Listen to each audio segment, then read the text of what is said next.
کھاٹ کھیرن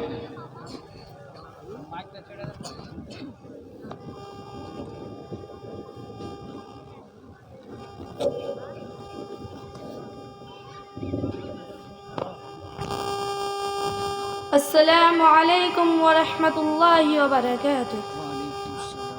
الحمد للہ رب العالمین، والصلاة والسلام على سید المرسلین وعلى آلہ واصحابہ اجمعین، اما بعد، قال اللہ تعالی اعوذ باللہ من الشیطان الرجیم، بسم اللہ الرحمن الرحیم۔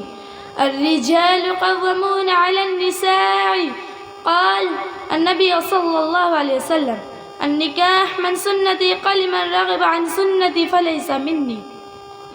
صدر مجالس اور مہمان گرامی، آج کی اس مقام بزم پر میری تقریر کا عنوان ہے جہیز ایک سماجی ناسور۔ معزز سامعین و سامعات، سب سے پہلے ہمیں یہ جان لینا ضروری ہے کہ جہیز کہتے کس کو؟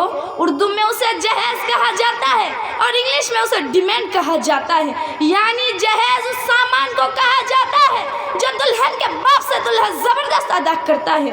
چنانچہ ارشاد ربانی ہے وَأَعْطُوا النِّسَاءَ صَدُوقَاتِهِنَّ نِحْلَةً فَإِنْ طِبْنَ لَكُمْ عَنْ شَيْءٍ مِّنْهُ نَفْسًا فَكُلُوهُ هَنِيًّا مَرِيًّا، یعنی جب تم اپنی بیوی کے پاس آؤ تو مہر دو، نہ کہ شوہر کے پاس جاؤ تو مہر نہیں جہیز دو۔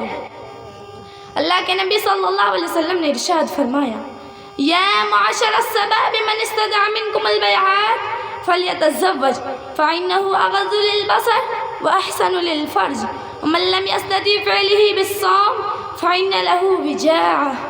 اے نوجوانوں کی جماعتوں، اے جہیز لینے والوں کی نکموں ہجڑوں کی جماعتوں، سنو، نبی صلی اللہ علیہ وسلم نے فرمایا اگر تم شادی یعنی نان و نفقہ کی طاقت رکھتے ہو تو تم شادی کرو، ورنہ روزہ رکھو، کیونکہ روزہ خواہش نفس کا کچل دیتا ہے۔ صرف اتنا ہی نہیں بلکہ نبی صلی اللہ علیہ وسلم نے یہ بھی فرمایا، ابو ہریرہ رضی اللہ عنہ کی حدیث ہے، نبی صلی اللہ علیہ وسلم نے ارشاد فرمایا عورتوں کی شادی 4 چیز کو دیکھ کر کی جاتی ہے۔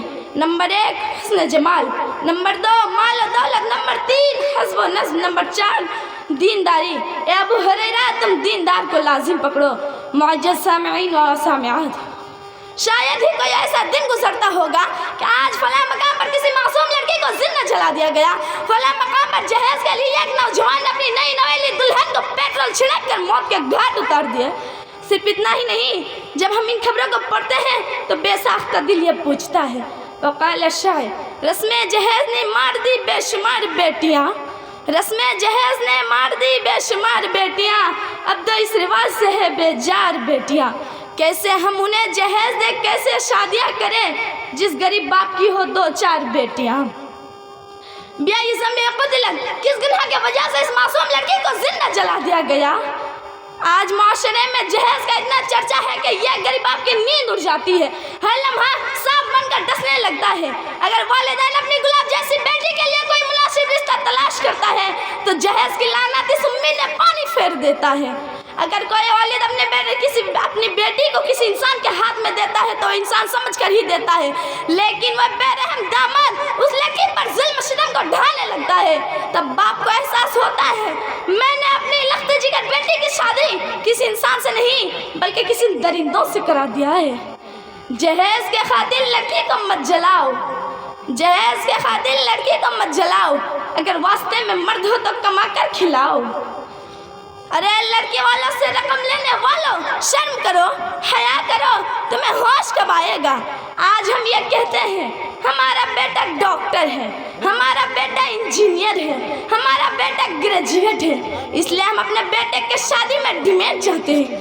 ارے بھیک مانگ کر اپنی زندگی کو آگے بڑھانے والوں، اگر تمہیں بھیک ہی مانگنا ہے تو کسی راستے میں چادر پھیلا کر بھیک مانگو، لیکن کسی معصوم لڑکی کو آنسو بہانے پر مجبور نہ کرو۔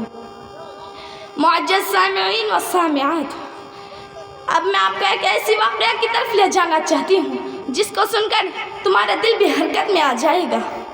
ایک بہت بڑی اسلامی شاعر کی بیٹی تھی، اچھی تعلیم دی تھی، جب انہوں نے جوانی پر قدم رکھا تو ان کی شادی کرا دی، شادی میں سارے جائیداد دے دی، یہاں تک کہ وہ جس گھر میں رہتی تھی اس کو بھی بیچ کر اپنی بیٹی کو دے دی۔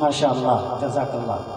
এই যে দেখলেন, এগুলো নমুনা তৈরি হয় মাদ্রাসা থেকে, এগুলো ভালো শিক্ষা দেওয়ানো হয় মাদ্রাসাতে। সত্যি মানে মানুষের শরীরের রুমা খাড়ো হয়ে যাওয়ার মতো বক্তব্য ছিল এটা, যদি বুঝতে পেরে থাকেন। এবং যদি আমল করতে চান তো অবশ্যই আগে বেড়ে আমল করবেন, যেহেতু এটাই আমাদের জন্য কল্যাণ গড়ে তুলবে। মাস্টার কালাম আনসারী সাহেব উনি 500 টাকা দান করেছেন এই মাদ্রাসার জন্য, এবং মাস্টার হাসান সাহেব কোলহান থেকে